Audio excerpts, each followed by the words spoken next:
Hey, y'all, Scott Horton here for The Future of Freedom, the monthly journal of the Future of Freedom Foundation. Edited by libertarian purist Sheldon Richman, The Future of Freedom brings you the best of our movement, featuring articles by Richman, Jacob Hornberger, James Bovard, and many more. The Future of Freedom stands for peace and liberty, and against our criminal world empire and Leviathan state. Subscribe today. It's just $25 per year for the back pocket-sized print edition, $15 per year to read it online. That's The Future of Freedom at fff.org/subscribe.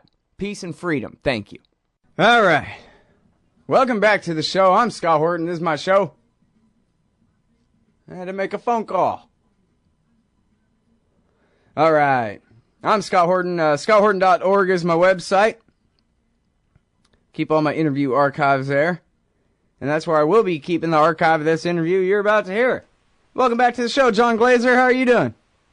I'm well. Thanks for having me back. Well, you're welcome. Very happy to have you here. Everybody know John. He writes on the blog at antiwar.com and also for the Huffington Post and the Washington Times. You see that? Left, right, and libertarian all wrapped up in one writing career there going on. Perfect. So very happy to have you back on the show. And you've written some things here for the anti-war blog about the peace process going on over there in Israel-Palestine and a little bit of accidental honesty. Or was it deliberate honesty from our Secretary of State on an issue, John? Really? Yeah, it's hard to tell whether it was accidental or whether it was deliberate. But the fact is that John Kerry, when speaking before, I believe, a House committee, described why the peace talks fell apart this past week. And what he says was that, contrary to what the media reported and contrary to what was coming out of Israel and contrary to what a lot of people in Congress were saying, it was not that the Palestinians decided to go sign a bunch of international treaties against the wishes of Israel, and therefore, they did this deliberately to foil the whole peace talks thing. Rather, it was the case that Israel did two things. It, first of all, refused to fulfill its promise to release Palestinian prisoners, and then a couple days later announced the construction of 700 new settlement units in East Jerusalem.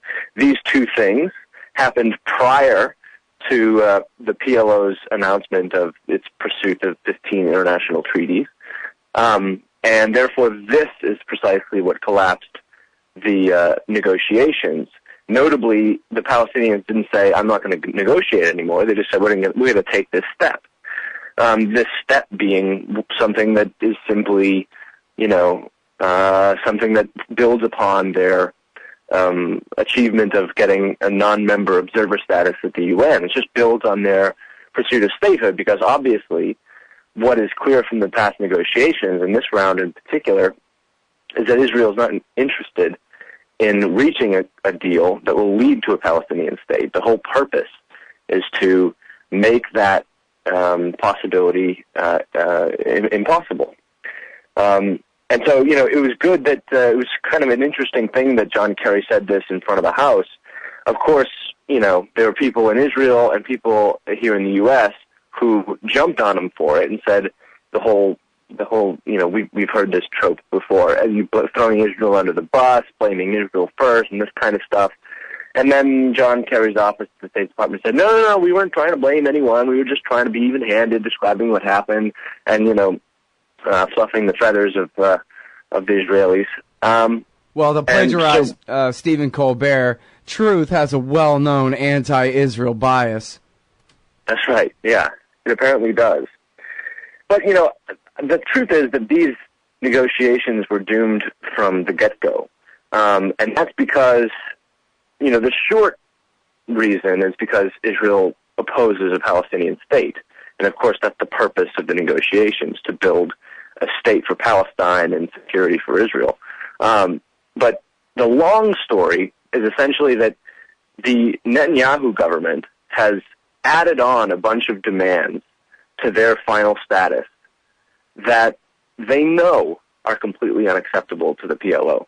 And, in fact, contrary to the U.S.'s own statements about what it supports and what it doesn't. So, for example, instead of a broad agreement that The 1967 lines are generally what we're shooting for, with minor and mutual adjustments and trades and, land swaps and so forth. Instead of that, Netanyahu's saying, no, 1967 lines are out. They are not anything I want to have anything to do with. In fact, what Israel has said is that their demands for security include perpetually occupying the Jordan Valley. Now, Netanyahu asked for this to be Israeli occupation, and then as a compromise, as you can call it that, John Kerry said, okay, we'll try to do maybe international occupation, the UN forces and something like this. But of course, that situation just prolongs the occupation, which these negotiations are trying to stop. This is what Palestine is involved in the negotiations to end. One other thing that they insisted upon, Israel insisted upon, was that the Palestinian side recognized Israel as the state for the Jews, the homeland of the Jewish people. Now, the problem with that is it's a tweaking of a previous demand. The previous demand was that Palestine recognized the legitimacy of Israel, right? Which they did. Palestine did it in 1988 and then again in 1993. But now, since they acceded to that, Netanyahu has to demand more in order to make it seem like the Palestinians are the ones being these intransigent, rejectionist negotiators. And so he said, no, recognize us as the homeland of the Jewish people, just, sort of twisting that knife a little more. And of course, this is unacceptable to Palestinians. However, all of that, what I just said, was not any reason why the latest talks fell apart. Because the whole thing was so doomed that John Kerry said, all right, what we're going to do is do an interim agreement.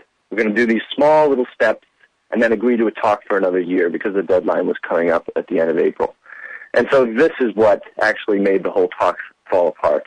These interim agreements, these small steps that both Israel and Palestine said they would agree to. Israel didn't agree to them. In fact, they passed the deadline on which they said they would do these things, and then they fell apart. And this is the same story we hear every single time. Israel is now trying to say it was Palestine, and of course the whole world knows, anyone who cares to pay attention to facts, that Israel is the one that exploded these talks. Yeah, well, same as always. I mean, I even recognize when I was a little kid, just from hearing it occasionally on the news, the way they always talked about the peace process, it never meant peace talks. Yeah, they're having some peace talks. They're going to go and sit down at a table and they're going to work out some peace talks. It always meant we're going to goof around and pretend like we're ever going to have peace talks someday forever. It's been like this since, since 67. Yeah, framework, like you say, these interim deals. Well, let's come up with a deal that says that we'll have some more meetings next year, okay? We'll call it a framework deal. It'll be a roadmap to a framework to a bunch of nonsense. Right. Essentially, the negotiations are a sort of a way for Israel to continue to gradually annex the West Bank and fulfill its dreams of a greater Israel. But under the backdrop of trying to negotiate and trying to, settle this and give Palestine a state and all this stuff. So it's a way to sort of shift the debate. If Israel is engaged in quote-unquote negotiations or quote-unquote peace talks, then the international community and Washington in particular has absolutely no right to criticize Israel for anything it's doing, right? No policy of Israel can be criticized while negotiations are in process, because of course negotiations are very delicate. We want to be, acceding to both sides and make it fair so that we can actually get something going. But of course, this is what Israel has done for decades. Yes, we'll agree to negotiations. Let's do it. Let's talk. Let's talk forever. In fact, let's talk for as long as possible, because that way we can continue to steal Palestinian land in the form of demolishing homes that have been there for generations and putting in place Jewish-only settlements that the Israeli government subsidizes, continue to, arrest and torture Palestinian children, which Israel does according to various UN and Human Rights Watch reports, continue to bomb and starve the people of Gaza. This is a process of gradual annexation, and everybody knows it. That's what's weird about this. People talk about settlements that are unhelpful, or even that people say they're illegal. Yeah, both of those things are true, but what do they mean? What is their purpose? Can anyone describe honestly that their purpose is for Israeli security? No. This is a colonial project. It's to change the demographics of the entire West Bank so that eventually at some point down the road, everyone just has to shrug and go, well, Palestine was a thing of the past. Now Israel is the only state from the Jordan River to the Mediterranean. Well, and that's where, the second half of the Nakba takes place, too, because at some point they're just going to have to force march all those people out of there, probably just straight into the Jordan River or something. Well, yeah, as the Atlantic's Jeffrey Goldberg has written, the right wing in the right wing in Israel wants the land but not the people. And this is essentially, this is the nuts and bolts of the problem Israel faces. If it could, and if it wouldn't get internationally condemned, it would just push everyone out of Palestine. It would just like it did in 48, just push everyone into Jordan, forcibly exit everyone from the land and then repopulate it with Israelis, and then that'll be done. They can't do that because it's too drastic, but they do want that land. So their middle-of-the-road process is what I just described, which is a gradual annexation, gradual ethnic cleansing that will say, okay, some point down the road, it'll just be too impossible to extricate Jews and Israelis from West Bank, so we'll just have to deal with it. Right. Unfortunately, that is likely to, succeed because of the power differential here. The U.S. backs Israel. Who backs Palestine? Right, nobody. Well, actually, sometimes the U.S., but we'll train them up in the Army, but then they just get to use it for internal security purposes. That kind of thing. Right. All right, well, so yeah, your point's well taken about, and, I guess I can sit here and pretend and play devil's advocate and follow up, but I think you're right, that it is perfectly obvious that they just keep moving the goalposts because the Israeli government, on this issue, at least, they're just dishonest brokers. They don't mean it when they say that they want peace. They don't mean it that when they say that they're willing to concede a damn thing in order to have peace. They're occupying the West Bank. What the hell do they need peace for? They got 35-foot tall walls and nobody can cross, or whatever, however tall they are, 100-foot tall. I wish you could play devil's advocate, but that's kind of my whole point. Is that there's really not a case to make from their point of view. Not one that I could get all the way through without laughing. Well, what I mean is it's just so obvious. Like it's not reported this way, and it's not talked about in this kind of language, but the settlements have no other purpose. They don't have a security purpose. They make Israel less secure. They don't have any even kind of the Prime Minister purpose. calls the West Bank Judea and Samaria. It's not the West Bank of the Jordan River. That might be where some Palestinians live, but all that is Israel East, buddy. The Likud Party charter describes Jewish settlement in both the West Bank and Gaza as the realization of Zionist values. Yeah, well, on their way to the Euphrates River. All right, hold it right there, everybody. It's John Glaser from antiwar.com, the Washington Times, and the Huffington Post, antiwar.com/blog. We'll be back right after this. Oh, John Kerry's Mideast peace talks have gone nowhere.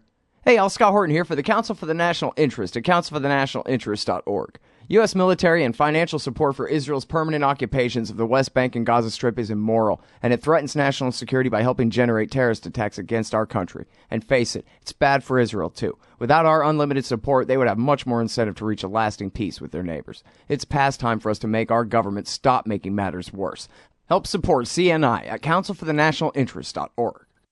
All right, you guys. So, I'm Scott Horton. I'm talking with John Glaser. He's from antiwar.com, the Huffington Post, and the Washington Times.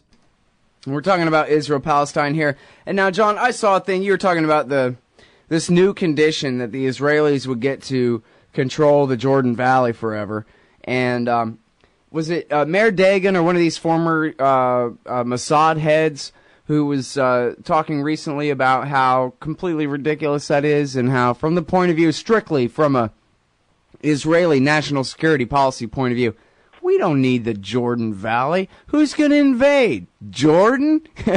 or Iraq or Iran? Yeah, right. Like, they could even get there in the first place. And then, of course, Israel doesn't need to occupy the Jordan Valley to defend it at all. That's where, all them American-bought F-16 fighter bombers come in handy. And troop transports and whatever else. This whole thing, it is I'm sorry, I'm beating a dead horse here, but might as well. It's the kind of thing that sounds like maybe it's necessary, but no. Dagon and Moshe, I can't pronounce any of these names, but Moshe Ya'alon, who's the defense minister, both of them have said that, look, this demand that Israel, or somebody occupy the Jordan Valley in perpetuity, that doesn't offer any security to Israel at all. They simply don't face anything like the kind of security environment that they faced, pre-1967, where any of the Arab states around them could have, invaded or even had pretenses to invade or anything like this. These are old justifications that Israel is superimposing onto the current negotiations in order to continue an occupation that they are desperate to continue. And it's not to, ensure their security. It's not to make sure that armies of Arabs from either Jordan or Egypt or anywhere else are going to, come over the border into the West Bank or into Israel. This is just simply not the justification. Israel has military superiority over all of those states. It has, it's unique in the whole Middle East region for having nuclear weapons. And none of that's going to happen, so it's not a threat. So the justification purely is dressed up as a security justification as such, but it's not. It's a justification to continue the occupation and make sure that the Israeli army and the Jews that are settled there do not leave the West Bank, because that is the realization of Zionist values. As I said before the break, the Likud Party charter says that there should be no Palestinian Arab state to the west of the Jordan River.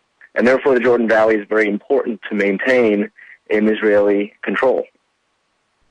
Well, I kind of wonder sometimes whether I'm actually, in my own small way, accidentally helping to normalize the idea that eventually there's just going to be a big Trail of Tears march out of the West Bank, a second half of the Nakba type of a situation, because that sure doesn't ever seem to be the premise of anybody else's argument about this stuff. I mean, you mentioned the Likud platform. That's still, they would, could be argued as just sort of aspirational, next year in Jerusalem kind of a thing. But, when Ehud Olmert or Barack Obama talk about this, I'm sure you saw Barack Obama's interview with Jeffrey Goldberg, where this is some pretty tough talk, and he's saying, listen, you're going to end up having to annex the West Bank, but that's going to be your poison pill. I'm paraphrasing.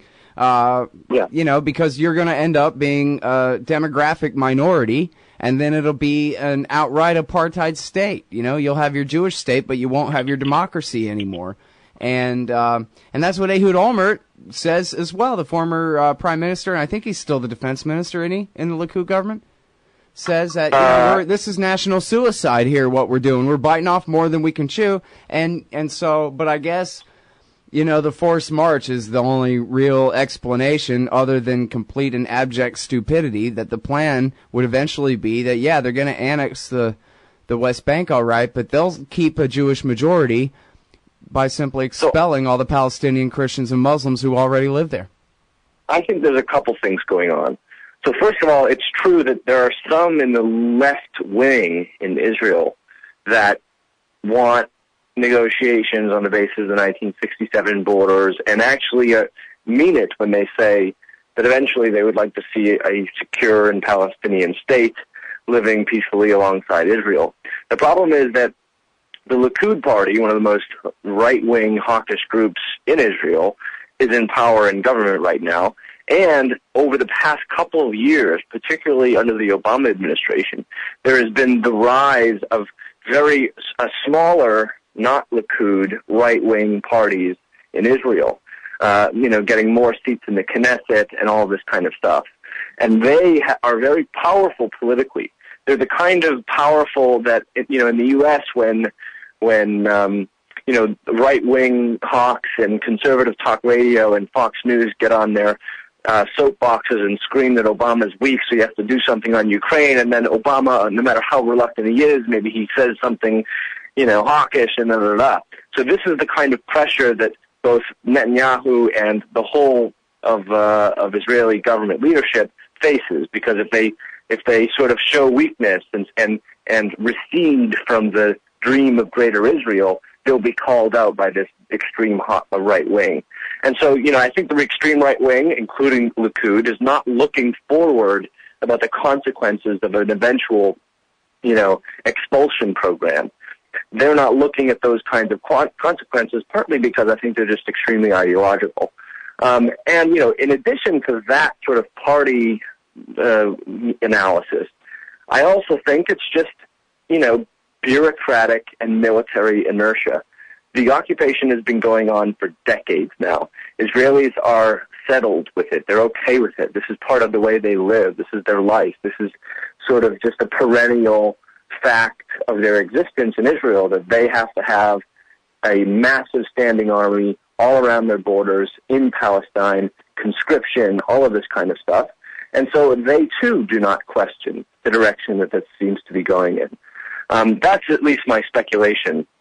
There might be some voices, maybe it's the case that a moderate or left-wing government rises in Israel post-Netanyahu, and they sort of are more in good faith negotiations, and then there's a two-state solution. But, that would have to include incredible concessions of removing people hundreds of thousands of people from the West Bank and East Jerusalem. Incredible concessions of pulling back their military, all of this kind of stuff. Incredible concessions of, getting rid of the water resources and getting rid of the control of the water resource in the West Bank. This would be asking so much that even if that sort of leftist, moderate style leader that we're hypothetically talking about did rise and push for this, he or she would get so attacked by the populace in Israel that I don't think it would be doable. So, in terms of what's going to happen and what this sort of logically plays out as, which is, of course, bad for Israel, bad for the United States, bad for Palestine, bad for everyone, I don't think there's just a lot of people thinking very rationally about it. I think they're irrational. That's the nature of Zionism, We inhabit this land no matter what, no matter who stands in our way, and it goes back to what's said in the Bible. So that's something you can't argue with, Zeus, Poseidon, God, Allah, Muhammad, Jesus, these are not things that are up for rational discussion. And when people fervently believe it so much, they're not going to be punctured by logic that says eventually you're going to have to come to a decision, and eventually this dream is going to die because there are actual people living there. Yeah. Well, it's interesting. There's so many liberal Zionists like Max Blumenthal and others now who are former liberal Zionists who aren't really Zionists at all anymore, who say they want a one state, that there has to be a one state, multi-ethnic, freedom of religion based society there, because the Zionist project is already so it's moved so far to the right, as you say. The fact, or to paraphrase it, the facts on the ground, such as they are basically irreversible. But it's interesting to me that, as you mentioned earlier in the show, Yasser Arafat, and for that matter, the rest of the neighboring states, they all said, okay, fine, you conquered Palestine back in 1948, okay, but just go back to 1967 borders. And so, where Allah and Jesus and all of this stuff about the Third Temple and this and that may be irreconcilable. The basic facts of the human beings who actually live in the Holy Land, it has been reconcilable this whole time. It's just that the Israelis have continued to create these facts on the ground that have made it an irreconcilable situation. I mean, if you look at how hard it was for Sharon to get the settlers out of the Gaza Strip, and that's much less important to the Bible-based kooks than Judea and Samaria are. And so, I think as you're saying, there's so many settlers there now, it would be such a project, it would basically be impossible even if Yitzhak Rabin came back to get it done. So, but it didn't have to be this way. They blew up their own country because they're mean-spirited and stupid. Yeah, I mean, that's unfortunately how it looks. And, I'm sympathetic to the one-state solution idea. I am, because it seems like the least bad of a bunch of bad options in a certain sense, because I don't see a two-state solution working out, because, of course, it's going to play out along the dynamics that it has so far. And, it is a sort of facts-on-the-ground type of thing. And I think a liberal Zionist like Max Blumenthal, who are very critical of Israel and the occupation and so forth, sort of need to come to grips and, drink some bad cough medicine and just say one-state solution is the most doable and best, the least bad option that we have. Oh, well, to be clear, that's what he thinks. That's his position, is that forget two states, it's got to be one. Forget the Zionist project, it should just be, Israel-Palestine over there or whatever, that kind of thing. The problem with that is that it has even less support internationally than the two-state solution. Right. Right, now, I'm sorry, let me ask you this real quick. We're already over time, but I got to get you to answer this because I screwed up and forgot to ask it over and over again. Sure. Which is that what difference is it really going to make for the Palestinians joining up all these international organizations? Yeah, it's a symbolic move to try and build on their attainment of a non-observer member status at the UN. They want to be able to put their toys in place so that one day they can seek a status as a state unilaterally. And if they can, be involved in all these international organizations and all these treaties, that makes it easier for them to do that. And that's a sort of wild card that they'll pull out if Israel continues to be intransigent. All right. And I'm sorry, we got to leave it there. We're way over time here. But thank you so much for your time, John. Okay. All right, everybody, that's John Glaser from antiwar.com, the Washington Times, and the Huffington Post. Hey, y'all, Sky here. First, I want to take a second to thank all the show's listeners, sponsors, and supporters for helping make this show what it is. I literally couldn't do it without you. And now I want to tell you about the newest way to help support the show. Whenever you shop at Amazon.com, stop by ScottHorton.org first, and just click the Amazon logo on the right side of the page. That way, the show will get a kickback from Amazon's end of the sale. It won't cost you an extra cent. And it's not just books. Amazon.com sells just about everything in the world, except cars, I think. So whatever you need, they've got it. Just click the Amazon logo on the right side of the page at ScottHorton.org, or go to ScottHorton.org/Amazon. Hey, y'all, Scott Horton here for CashIntoCoins.com. So you want to buy some Bitcoins? CashIntoCoins.com makes it fast, easy, and safe to get Bitcoins. Just deposit the money into their account at any of the major banks they support, and then just email them a picture of the receipt and your Bitcoin address, and you get your Bitcoins. Almost always the same day it clears. In a tough, competitive new market, CashIntoCoins.com has the advantage. A great system and great customer service to keep you coming back. That's CashIntoCoins.com. Just click the link in the right margin at ScottHorton.org.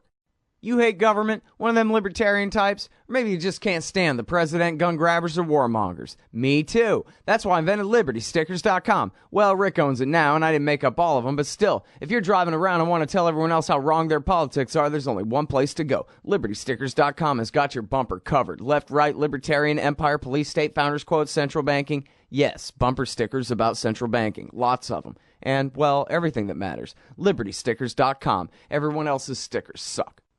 Phone records, financial and location data, Prism, Tempora, X-Keyscore, Boundless Informant.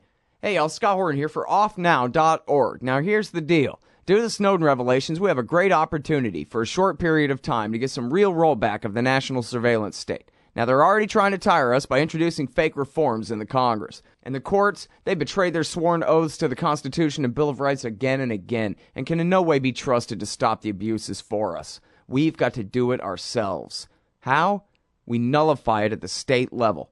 It's still not easy, but the Off Now project of the 10th Amendment Center has gotten off to a great start. I mean it. There's real reason to be optimistic here. They've gotten their model legislation introduced all over the place, in state after state. I've lost count, more than a dozen. You're always wondering, yeah, but what can we do? Here's something important, something that can work if we do the work. Get started cutting off the NSA support in your state. Go to offnow.org.